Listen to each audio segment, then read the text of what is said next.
Hi guys! So today's video is going to be a BMS video. It's the first BMS video of the year, and I'm going to be talking about what I love first before natural hair, which is childcare and education. I don't really talk about my work part of myself that much. Here you go. Hope you guys enjoy it. My men's night, and some of you may know that as well as a natural hair enthusiast and lover, I'm also a teacher.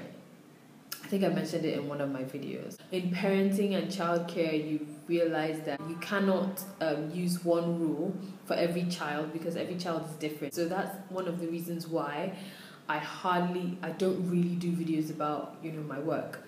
But I decided to share this and to start talking about it. Start off the year. I'm going to start with something personal. Sometime last year, like the middle of last year, I stopped working because I got to a phase in my life where I realized, I've been a teacher since 2006, and I've worked in different schools in the UK and in Nigeria, and since I decided that that's what I wanted to do, I haven't stopped. I haven't taken a break. I've just done it. When I had my child, he was in nursery at 3 months, and I was working, and I've always worked. But I got to a stage in my life where I realized that I was devoting so much time, so much energy, and so much passion in other people's children, and mine.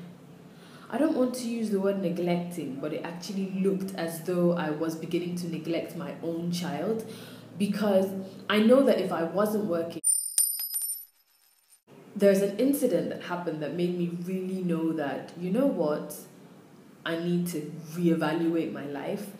There was this day at work, we were having dental week, and I spent the week researching different ideas for what I could do with the children, and I worked pretty late into the night, and I remember my husband looking at me and seriously, for teeth, and he just walked away and laughed. But the next morning, it just dawned on me, you've spent so many hours looking for remedies to other people's teeth and your child's teeth.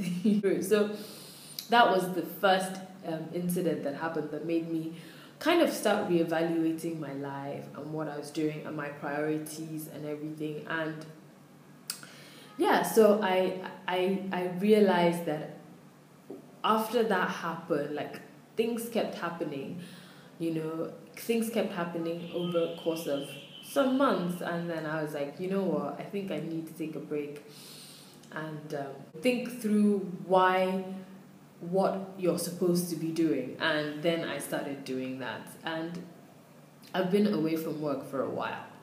The journey, I've gotten to a place where I'm ready to get back to work. Somebody like me should not be working, but I've done it. I've reevaluated. I've looked at my life. I believe that I'm ready to go back to work.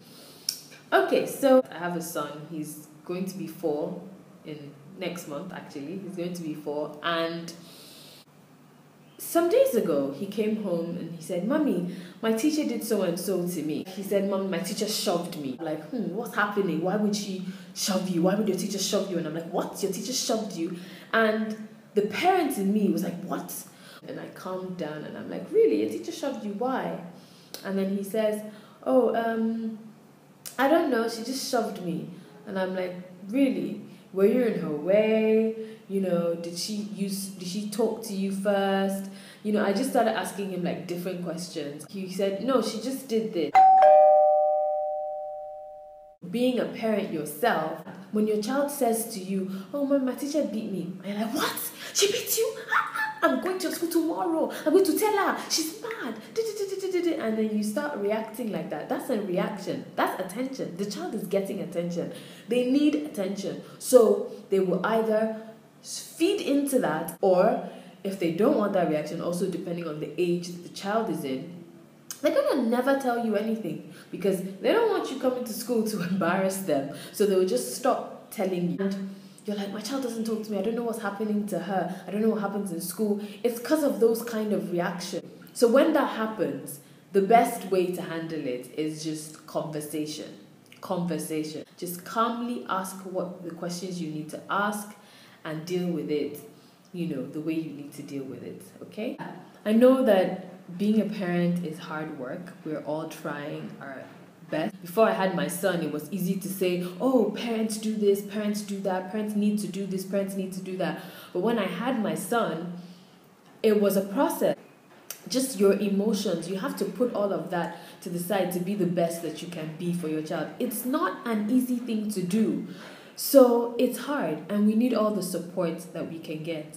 So I will be trying to support, I will be trying to help as much as I can with information, whenever I feel it, whenever, I just feel like I need to share something, I will. Thank you guys always for watching, commenting. If you haven't subscribed, please subscribe. I'm going to start talking this year about parenting. Thank you guys. Love you.